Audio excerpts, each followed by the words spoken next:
राम, जय सीता राम।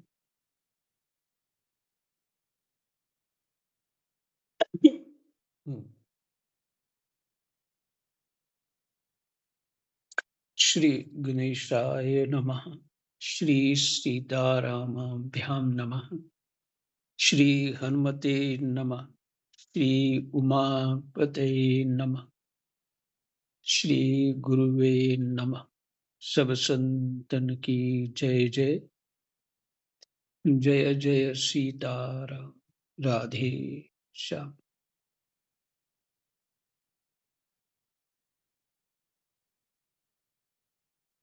दशम स्कंद 30वां अध्याय। श्री कृष्ण के विरह में गोपियों की दशा। ये प्रसंग है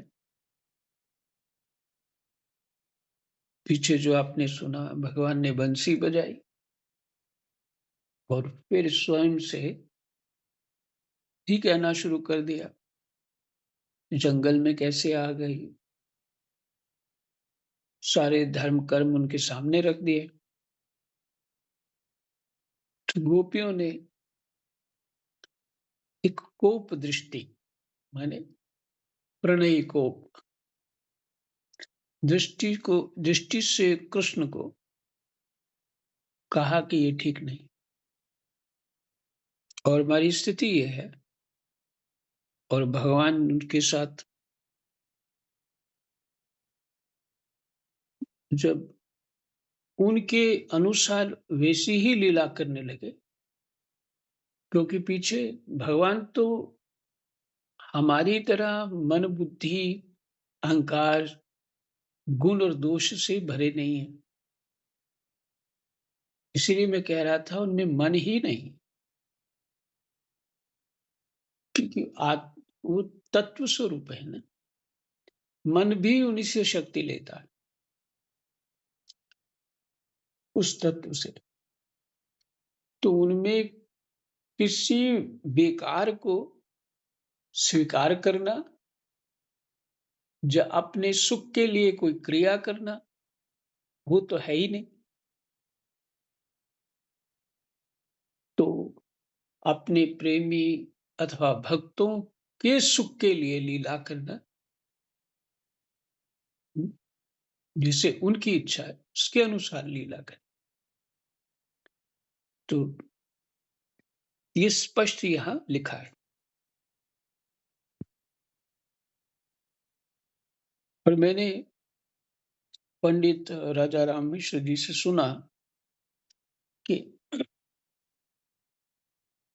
जब गीता प्रेस गोरखपुर में विद्वानों की चर्चा होती है, अच्छा वो जगह भी सुनते हैं कि धाम जैसी है। वहां भी संत लोग रहते हैं, विद्वान रहते हैं और साधना करते हैं। वो प्रेस का क्षेत्र बहुत बड़ा है। तो जब ये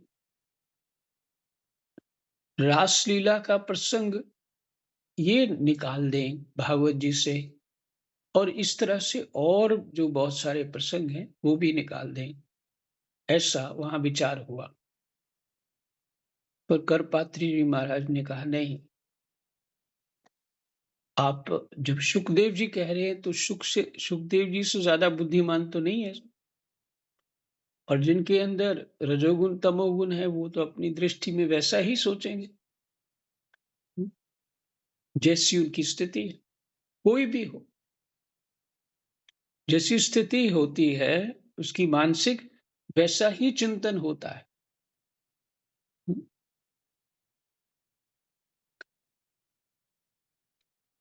तो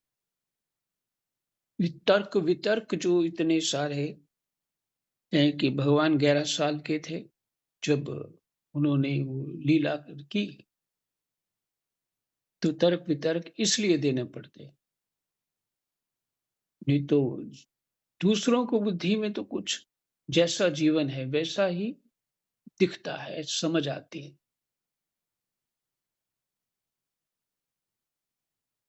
तो यहाँ गुणातीत जो परमात्मा है, उनकी लीला है। अब गुण तो गुण और दोष गोपियों में हो सकते हैं, लेकिन प्रेम में, भगवान की श्रद्धा में, उस सारे गुण और दोष सम हो गए, अर्थात शेष कुछ नहीं रहा।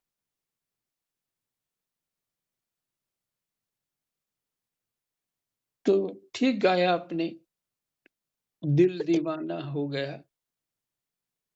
हुँ, होना भी चाहिए।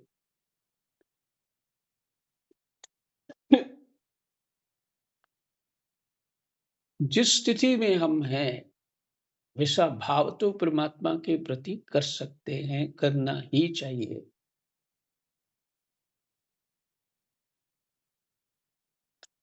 जहाँ खड़े हैं वैसे ही व्यवहार भी होना चाहिए।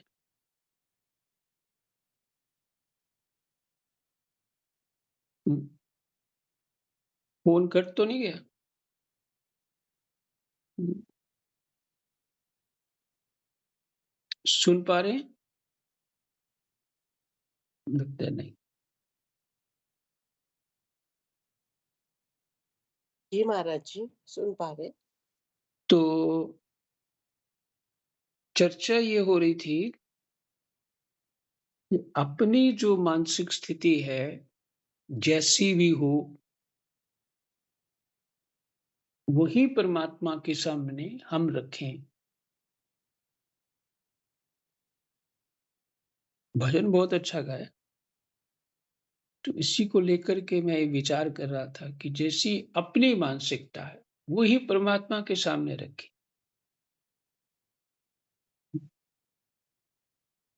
दूसरे अन्यत्र से विद्वानों की बातें सुन के अपनी भी मानसिकता ऐसी झूठी बना के भगवान के सामने रखना, ये उचित नहीं। जो है, जैसा है। गोपियों को तो भगवान ने ही श्रृंगार किया, भगवान ने ही ठीक किया वहाँ पे। हुँ,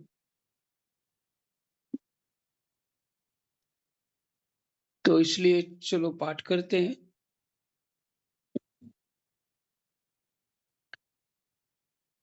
तीसरा अध्याय श्री कृष्ण के विरह में गोपियों की दशा। ये विरह सहन क्यों करना पड़ा? तो एक साधारण जीव क्या स्थिति हुई?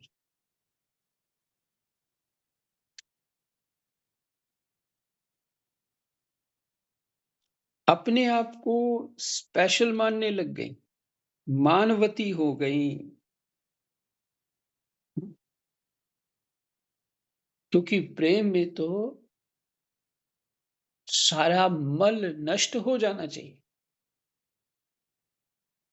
हृदय शुद्ध, कुछ शेष नहीं बचना चाहिए। तो मान तो अहंकार से उत्पन्न होता है। तो जो संस्कार दृढ़ हैं, वो नष्ट नहीं हो रहे। तो भगवान जी ने करना ही है, क्योंकि भगवान कह ही रहे हैं, जिसको मैं चाहता हूँ, उसका सब कुछ हरण कर लेता हूँ। तो मान भी नहीं छोड़ेंगे।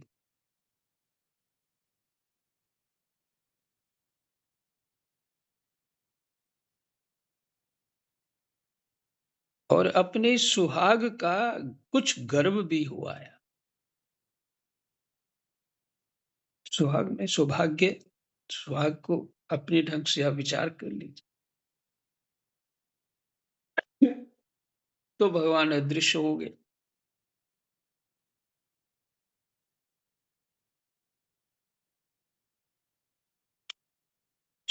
श्री सुखदेव जी कहते हैं, परीक्षित, भगवान सहसा अंतर्धान हो गए।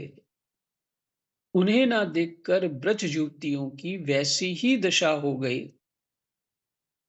जैसे युद्धपति गजराज के बिना हथनियों की होती है। उनका हृदय विरह की ज्वाला से जलने लगा। भगवान श्री कृष्ण की मदोन्मत्त गजराज की सी चाल, प्रेम भरी मुस्कान, विलास भरी चितवन, मनोरम प्रेमालाप, भिन्न भिन्न प्रकार की लीलाओं तथा श्रृंगार रस की भाव भंगियों ने उनके चित्त को चुरा लिया था। वे प्रेम की मतवाली गोपियां श्री कृष्णमय हो गईं और फिर श्री कृष्ण की विभिन्न चेष्टाओं का अनुकरण करने लगी।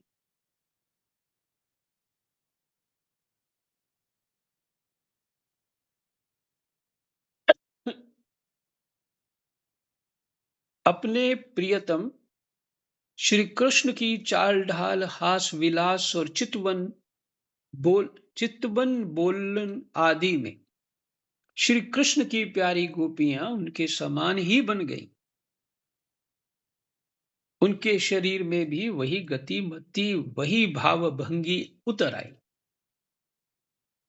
वे अपने को सर्वथा भूलकर श्री कृष्ण स्वरूप हो गई और उन्हीं के लीला विलास का अनुकरण करती हुई मैं श्री कृष्ण हूं, इस प्रकार कहने लगी।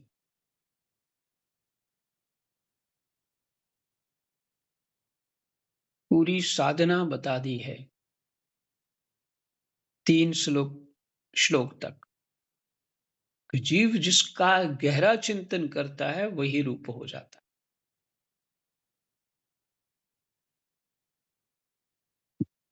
भगवान ने कैसे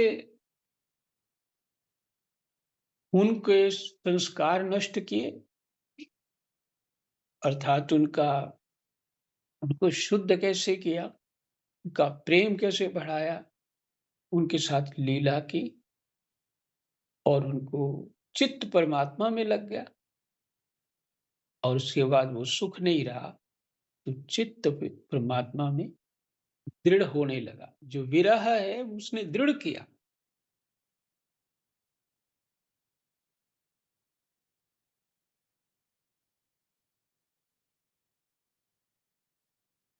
वे सब परस्पर मिलकर ऊंचे स्वर से उन्हीं के गुणों का गान करने लगी और मतवाली होकर एक वन से दूसरे वन में, एक झाड़ी से दूसरी झाड़ी में जा जाकर श्री कृष्ण को ढूंढने लगी। परीक्षित, भगवान श्री कृष्ण कहीं दूर थोड़े ही गए थे। वे तो समस्त जड़ चेतन पदार्थों में तथा उनके बाहर भी आकाश के समान एक रस स्थित ही हैं।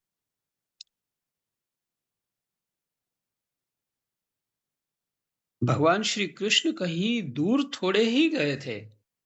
वे तो समस्त जड़ चेतन पदार्थों में तथा उनके बाहर भी आकाश के समान एक रस स्थित ही,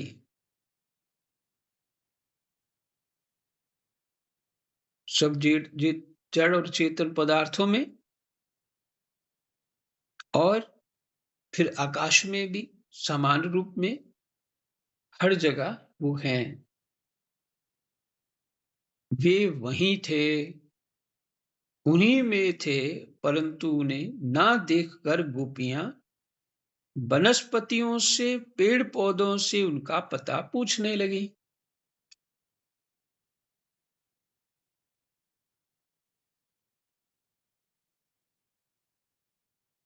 देखिए, एक बात और समझ में आ रही है, जो समग्र है, सब कुछ वही है ना? तो सब कुछ वही है, उसकी नई कामना कैसे होगी? संभव नहीं। पर जो एक हो गया समष्टि, इसको शब्द कहें, एक होता है व्यष्टि। व्यष्टि माने जिससे हमारा शरीर है, व्यष्टि थोड़ा है। हम्म? समष्टि सब कुछ, भगवान तो समष्टि है, सब कुछ है। जिधर देखो जहां देखो वो हर एक कण में भी है। तो ऐसे जो परमात्मा समष्टि हैं, वेदांत के अनुसार उनमें कोई अ, वो नहीं हो सकता विकार, जो एक जीव के अंदर, जो व्यष्टि के अंदर होता। हुँ। तो यही वो परमात्मा सब जगह है, वो उनको देख रहे हैं। और इतना ही नहीं, गोपियों में जो विरह है, वो विरह रूप भी वही है ना। जब सब जगह है तो वहाँ क्यों नहीं? तो इसलिए परमात्मा जीव को ना जान पाए, ये उनको कहना पड़े, ये तो उचित नहीं। परमात्मा सब जानती। हुँ।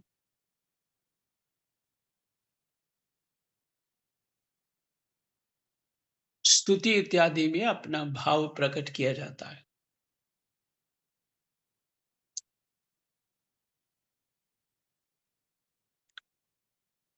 प्रसन्न तो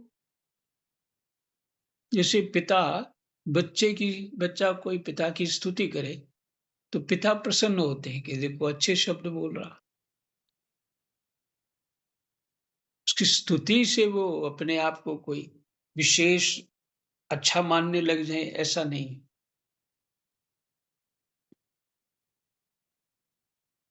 तो परमात्मा सब जगह हैं।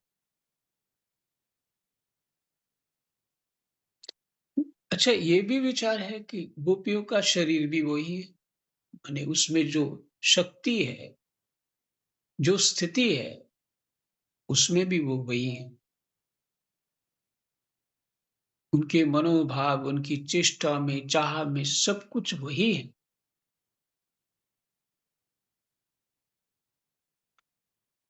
और जीव को व्यष्टि कर दिया, माने एक सीमा में, इसलिए उसके अंदर विरह उत्पन्न हो गया। लेकिन परमात्मा समष्टि है, वो तो जैसे थे वैसे ही रहे। माया की कोई वस्तु उनको थोड़ा भी विचलित नहीं कर सकती।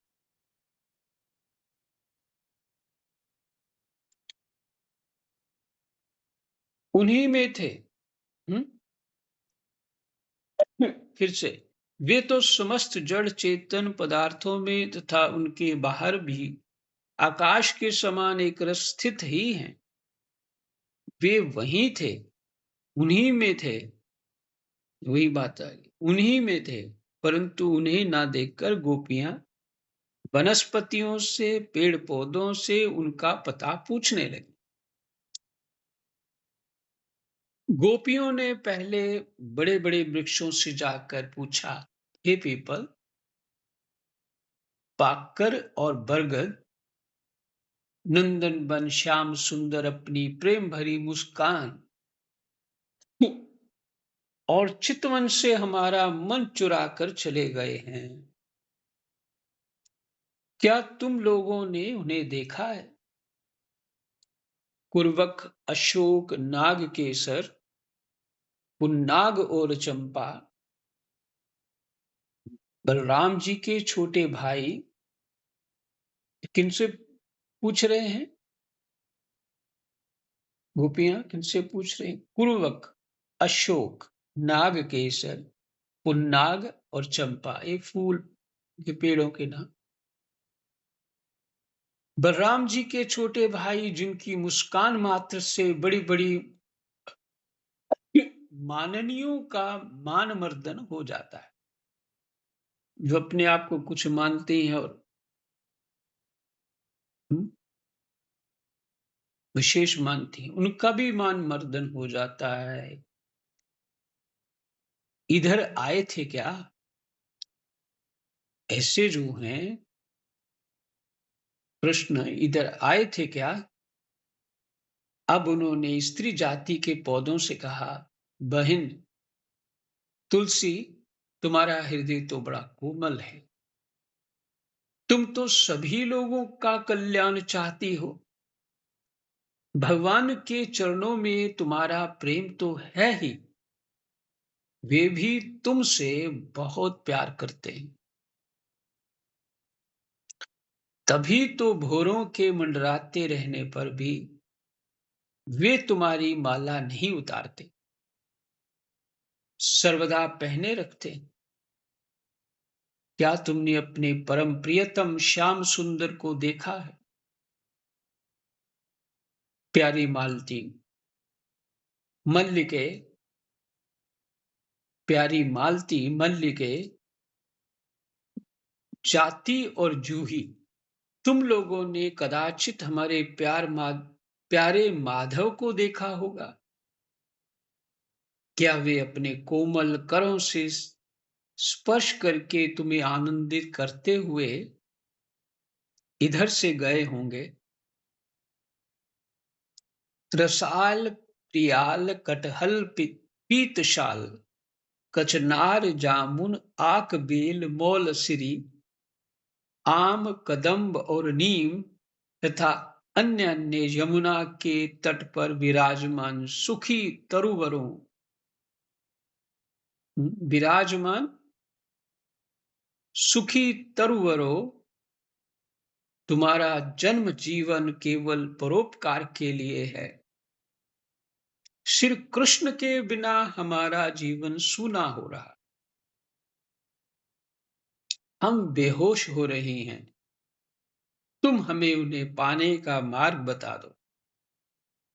भगवान की प्रेयसी पृथ्वी देवी, तुमने ऐसी कौन सी तपस्या की है कि श्री कृष्ण के चरण कमलों का स्पर्श प्राप्त करके तुम आनंद से भर रही हो और तृण लता आदि के रूप में अपना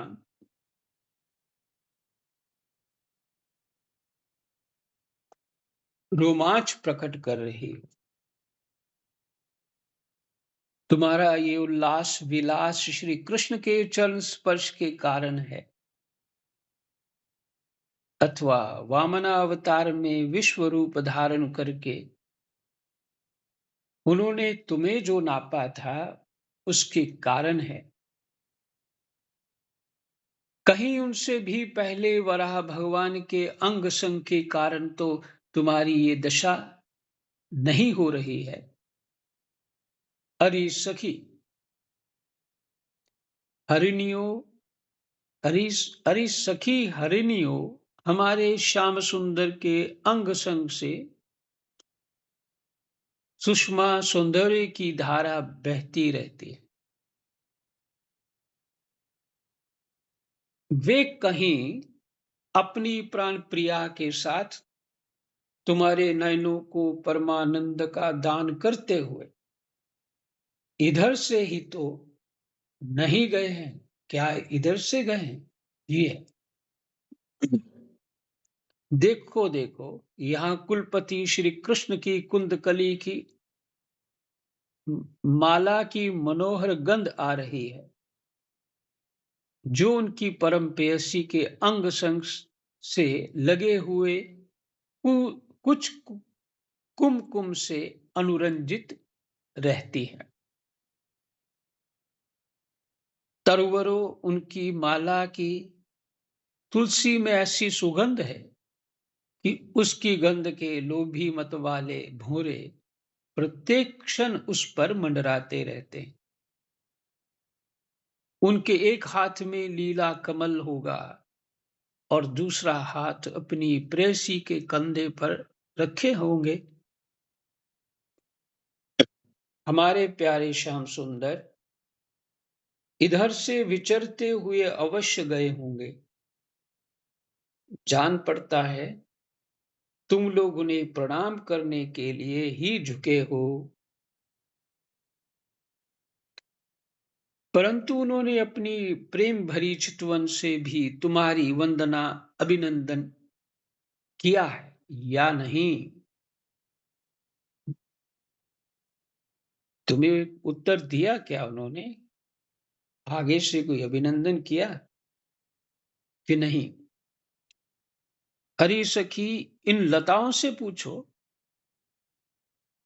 ये अपने पति वृक्षों को भुज पाश में बांधकर आलिंगन किए हुए हैं। इससे क्या हुआ? इनके शरीर में जो पुलक है, रोमांच है, वह तो भगवान के नखों के स्पर्श से ही है। अहो, इनका कैसा सौभाग्य है।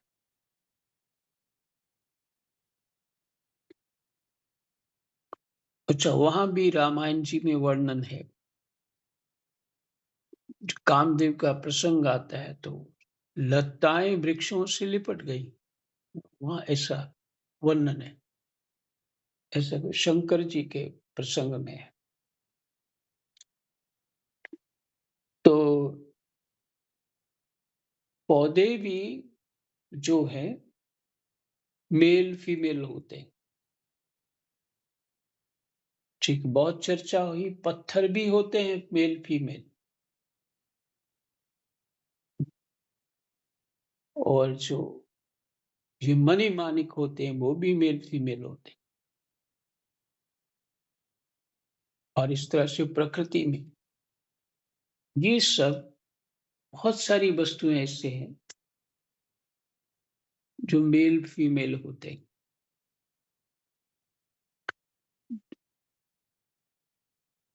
इसलिए ये शब्द यहाँ पे लताओं के बारे में जो वृक्षों से लिपटी हुई, तो उनको पति कह दिया।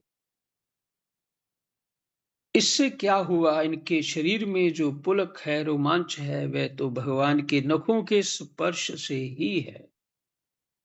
ओहो, इनका कैसा सौभाग्य है। परीक्षित, इस प्रकार मतवाली गोपियां प्रलाप करती हुई भगवान श्री कृष्ण को ढूंढते ढूंढते कातर हो रही थी। सीता जी के हरण होने के बाद भगवान श्री राम भी इसी तरह वन में कातर होकर के उन जलाशयों को पूछ रहे हैं, कमलों को पूछ रहे हैं, पेड़ों को पूछ रहे हैं, हाँ, उन पशुओं को पूछ रहे हैं, पक्षियों को पूछ रहे हैं।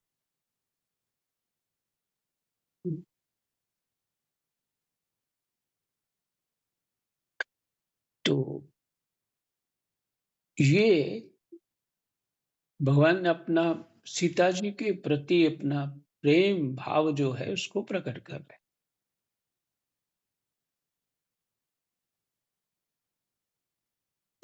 परीक्षित, इस प्रकार मतवाली गोपियां प्रलाप करती हुई भगवान श्री कृष्ण को ढूंढते ढूंढते कातर हो रही थी। अब और भी गाढ़ आवेश हो जाने के कारण वे भवनमय होकर भगवान की विभिन्न लीलाओं का अनुकरण करने लगे।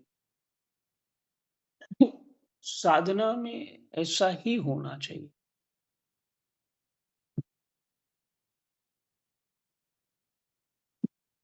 गाढ़ आवेश होना चाहिए। गाढ़ आवेश क्या? भजन साधन करते करते परमात्मा में चित्त इतने आवेश में आ जाए। ये सारा साधन ही है, कुछ और नहीं है।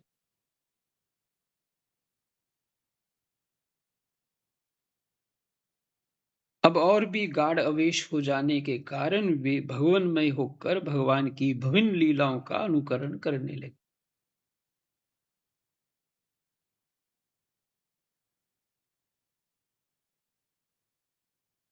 यहां तक साधना करते करते पहुंचना, इसी जीवन में पहुंचना।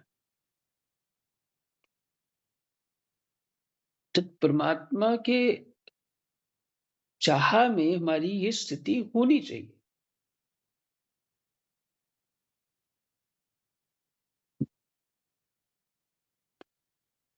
तो फिर ही हम अपने आप को भूल सकते हैं।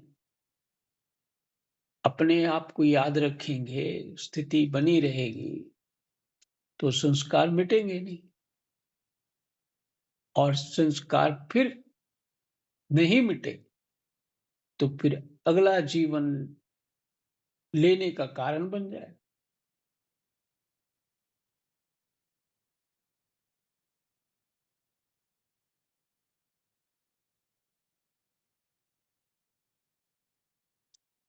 एक पूतना बन गई। हुँ? गोपियाँ भगवान की लीलाओं का अनुकरण करने लगी। एक पूतना बन गई, तो दूसरी श्री कृष्ण बनकर उसका स्तन पीने लगी। कोई छकड़ा बन गई, तो किसी ने बाल कृष्ण बनकर रोते हुए उससे पैर की ठोकर मारकर उलट दिया। कोई सखी बाल कृष्ण बनकर बैठ गई, तो कोई तृणावर्त दैत्य का रूप धारण करके उसे हर ले गई। कोई गोपी पांव घसीट-घसीट कर घुटनों के बल बकैया चलने लगी और उस समय उसके पायजेब रुनझुन बोलने लगे। एक बनी कृष्ण एक बनी कृष्ण तो दूसरी बनी बलराम, और बहुत सी गोपियां ग्वाल बालों के रूप में हो गईं।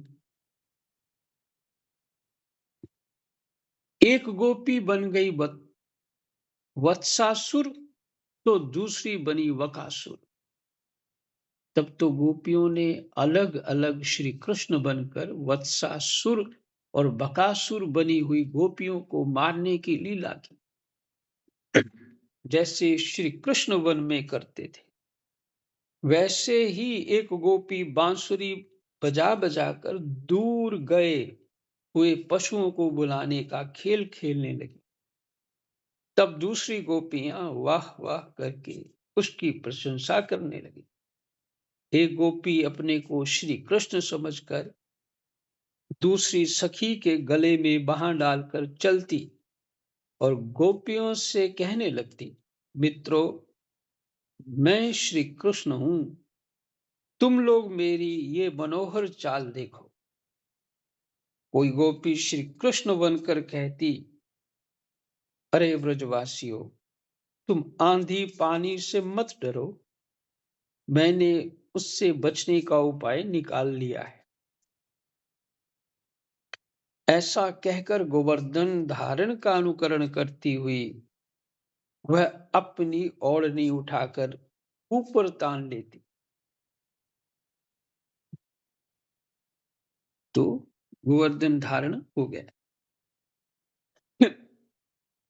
परीक्षित एक गोपी बनी कालिया नाग, तो दूसरी श्री कृष्ण बनकर उसके सिर पर पैर रखकर चढ़ी चढ़ी बोलने लगी, रे दुष्ट सांप, तू यहां से चला जा, मैं दुष्टों का दमन करने के लिए ही उत्पन्न हुआ हूं। इतने में इतने में ही एक गोपी बोली, अरे ग्वाल वालों, देखो वन में बड़ी भयंकर आग लगी है।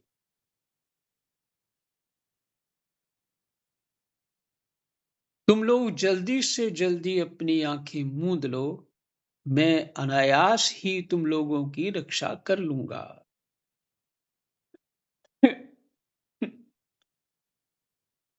एक गोपी यशोदा बनी और दूसरी बनी श्री कृष्ण। यशोदा ने फूलों की माला से श्री कृष्ण को उखल में बांध दिया। अब वह श्री कृष्ण बनी हुई सुंदरी गोपी हाथों से मुंह ढांक कर भय की नकल करने लगी। जय जय सीताराम, राधे श्याम, कृष्णाय वासुदेवाय, हरये परमात्मने, प्रणतः क्लेशनाशाय, गोविंदाय नमो नमः। जय जय।